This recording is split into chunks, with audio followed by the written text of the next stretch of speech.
네, 늘 그렇듯 인사는 공손하게 송공손 배꼽 인사. 안녕하세요. 안녕하세요. 위클리벳 황당무계 황당한 문화나의 개소리. 안녕하세요, 문희정입니다. 안녕하세요. 이학범입니다. 그 위클리벳을 보시는 네. 분들이 오해하시는 게 뭐냐면은 학번 대표가 네. 수의사잖아요. 네. 그러다 보니까 팔이 안으로 굽는다고 너무 수의사 입장에서만 얘기하는 거 아니야? 모든 수익의 문제를 네. 이라고. 네. 근데 제가 앞에 오해라고 말씀을 네. 드렸잖아요. 혹시라도 그렇게 말씀하신 분들한테 어떻게 얘기해 주고 싶으세요? 그런 면이 좀 있을 수도 있겠지만 네. 최대한 객관적으로 설명드리려고 노력하니까 좀 잘 봐주세요. 네. 아니 사실 전문 분야라서요. 네. 저희가 어떤 분야에 그러니까 그 분야에 있어서도 어떤 그 본인의 입장이 있는지에 따라서 사실 얘기가 약간 다르게 그럼요. 들려요. 똑같은 같은 얘기도 주제를 맞아요. 놓고도 그러다 보니까 혹여라도 저도 늘 조심하거든요. 나도 너무 못 모르고 수의사 입장을 따라가는 거 아닌가. 근데 사실은 제가 봤을 때 이학범 대표는 뭐 사석에서 수의사들도 고쳐야 된다고 자꾸 그 얘기를 해요. 근데 저희가 왜 동물병원 진료비를 놓고 네. 이야기할 때도 약간 입장이 좀 첨예하게 대립하는 부분이 그럼요. 있고요. 또 그것과 관련해 가지고 살짝 전문적인 분야로 가게 되면은 이거는 또 수의사들만의 이익을 위해서 나오는 얘기가 아닐까라는 오해를 가장 많이 받는데 그 중에 하나가 표준수가제 맞아요. 네. 관련해서예요. 맞습니다. 이 동물병원 이 진료비가 돈에 관련된 거기 때문에 가장 예민하고 가장 첨예하게 대립하는 부분이거든요. 맞습니다. 네. 예. 그래서 저희도 위클리벳에서 54회에서 동물병원 표준수가제를 한번 언급 드린 적이 있어요. 네. 그때 이제 정부에서 동물병원 진료비의 표준수가제를 한번 도입해 보려고 하는데 어떻게 생각하세요? 라고 해서 국민신문고에서 한 3주간 온라인 정책 토론을 펼친 바가 있거든요. 맞아요. 그때 네. 저희가 왜 참여하셔서 의견 네, 표출하시라고 의견 막 내라고. 예, 막 그렇게 말씀을 드렸었어요. 맞아요. 그래서 그 뒤로 어떻게 됐어요? 그리고 그 뒤로 정부가 이제 그 온라인 정책 토론을 벌인 걸 바탕으로 작년 연말에 어떤 반려동물 관련된 정책을 발표를 했거든요. 네. 대대적인 정책을. 네. 그 중에 하나로 이 동물병원 진료비 수가 체계에 대한 연구 용역을 하겠다라고 발표해서 실제로 올해 3월에 반려동물 산업 활성화를 위한 이 동물병원 진료비 연구 용역을 발주를 했어요. 그리고 한 단체가 지금 연구 용역을 수행 중이거든요. 그래서 이 보고서가 12월에 나올 예정입니다. 네. 진짜 제대로 좀 나왔으면 네, 좀 좋겠다라는. 들어보면 해외도 네. 막 갔다 오시고 지금 어떤 게 가장 좋은 방법인지 네. 뭐 수의사 편에서만 아니라 정부나 소비자나 모든 면에서 어떤 그 정책이 우리나라에서 가장 적합한지에 대해서 연구를 하고 계시더라고요. 그래요. 일단은 뭐 연구하고 계시는 와중이고 그다음에 12월에 나온다고 하니까 저희가 기다려서 그 결과를 보고 얘기를 하면 참 그렇죠. 좋을 텐데 그렇죠. 지금 한창 이제 국정감사가 네. 진행 중인데 여기서 갑자기 이 얘기가 튀어나왔어요. 그러니까 지금 국정감사가 이제 잘 끝나가는데 거기서 한 의원님이 이거를 엄청나게 언급을 하고 이슈를 시키셨어요. 그래서 이분이 정무위원회 소속이거든요. 네. 그러니까 뭐 농식품부 쪽도 아니고 뭐 기획재정부 쪽도 아니고 정무위원회인데 생뚱맞다 네, 약간. 국무조정실 예. 국정감사에서 국조실장한테 질문을 할 때 이걸 도입해야 된다라고 한 거예요. 표준수가제를. 그러면서 이분이 이렇게 얘기를 했어요. 동물병원 진료비 부담 완화를 위해 표준수가제 도입을 서둘러야 한다 이렇게 얘기를 하셨거든요. 그러니까 자 네. 그렇다면 일단 표준수가제에 대한 설명부터 간단하게. 네. 그 표준수가제 말 그대로 동물병원 진료비가 지금은 자율경쟁 체제잖아요. 그렇죠. 원래는 동물병원 진료비 수가제가 어느 정도 있었어요. 근데 1999년에 정부에서 이 수가제를 없앴습니다. 이제 자율 경쟁을 유도를 한 거죠. 근데 자율 경쟁을 유도하면 동물병원마다 진료비가 이제 정가가 없고 자유롭게 진료비를 측정하기 때문에 싼 곳도 있고 비싼 곳도 있는 거예요. 그렇죠. 그리고 보호자가 소비자가 그래서 이제 골라서 선택을 하는 거죠.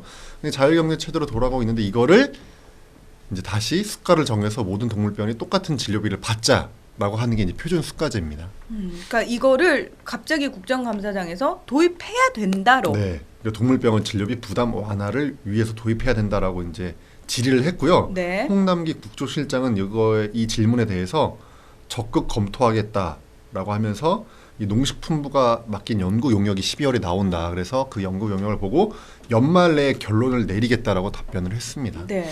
근데 사실 이 표준수가제가 도입됐다가 중간에 폐지가 됐으면 분명히 어떤 부작용들이 있었기 때문이거든요. 그렇죠. 이유가 있죠. 네. 이게 지금 이 의원님이 완전히 전제를 잘못 깔고 계신 게 있어요. 지금 반려동물 진료비, 동물병원 진료비의 부담 완화를 위해 표준수가제를 도입해야 된다라고 말씀을 하셨잖아요. 네.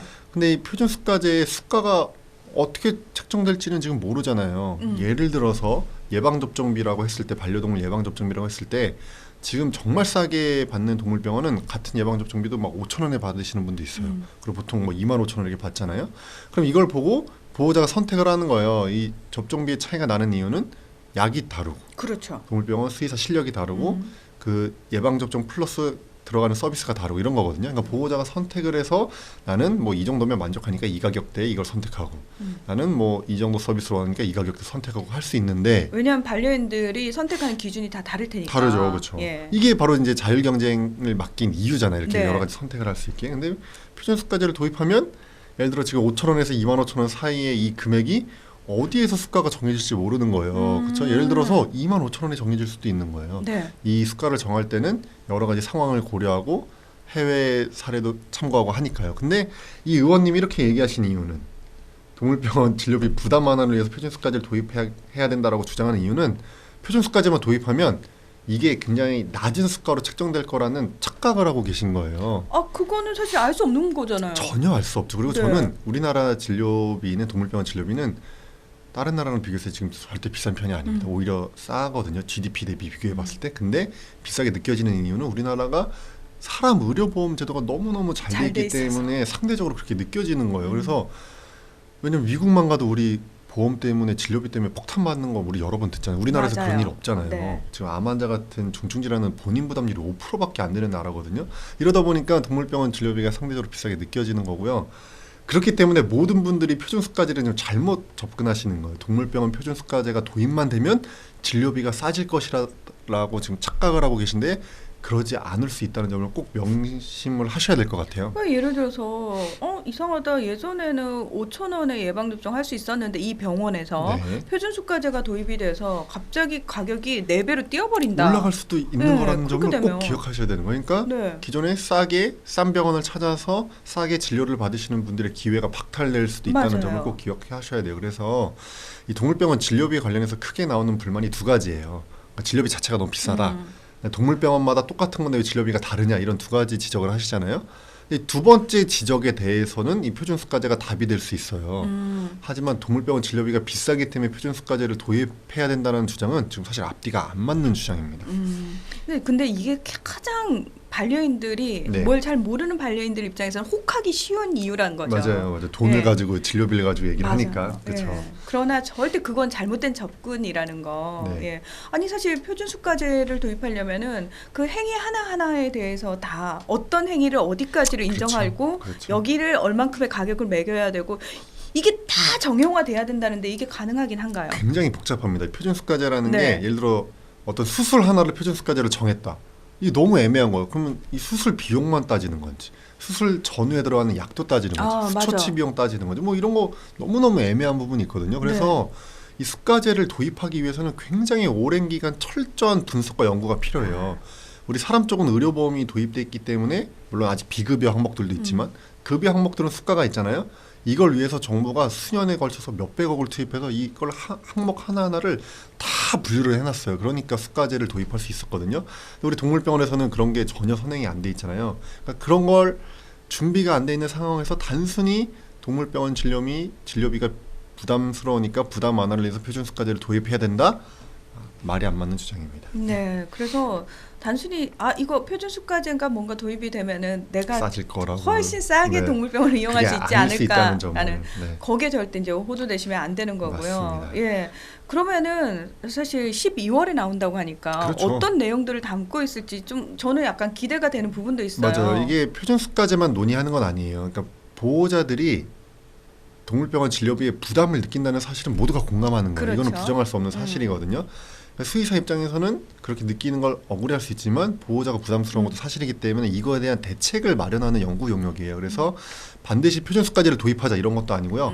뭐 어떤 방법이 있는지 고민을 하는 거거든요. 그래서 또 하나 얘기가 나오는 게 수가제를 도입하지 않더라도 공시제라도 해보자. 공시제는 이 병원에서는 이 정도 받고 저 병원에서 이 정도 받는 거를 소비자한테 좀 알려주자. 뭐 이런 얘기도 나오고 있고 여러 가지 방법이 논의 중이니까 이거를 좀 기다려 보시면 좋을 것 같아요. 무조건 표준수가제가 답이라는 게 아닙니다. 네, 표준수가제 만능으로 가서는 절대 안 네. 되고요. 예, 어쨌든 반려인들의 선택권을 충분히 존중해주고 네. 그리고 그 선택의 폭을 좀 넓혀주는 과정 속에서 네. 예, 다 같이 상생하자고 그렇죠. 하는 네. 연구 용역이고 그리고 정책도 아마 잘 나올 거라고 생각하는데 중요한 거는 반려인들이 관심을 가지고 계속 맞아요. 들여다보셔야 된다는 맞아요. 거예요. 네. 예. 그래서 12월에 연구 용역이 나오면 이걸 갖고 이제 뭐 여러 가지 전문가 단체나 정부가 이제 논의를 추가적으로 할 텐데 네. 그때 이 반려동물 보호자분들도 동물병원 진료비 부담을 느낀다, 뭔가 바뀌어야 되겠다고 생각하시는 분이 있다면 이 과정을 좀 잘 지켜보시면 왜 지금까지 이랬는지 좀 이해하실 거고 앞으로 어떻게 가야 되는지도 의견을 내실 수 있을 것 같거든요. 그래서 일단은 무조건 도입해야 돼 뭐 이렇게 쉽게 접근하기보다는 연구 용역 나오는 걸 좀 지켜보시고 그 다음에 의견을 적극적으로 내주시면 좋을 것 같습니다. 네, 우리의 관심이 더 좋은 정책을 만든다는 사실을 꼭 기억해 주시기 네. 바랍니다. 네, 위클리벳 오늘은 여기서 마무리하겠습니다. 함께해 주셔서 고맙습니다. 감사합니다.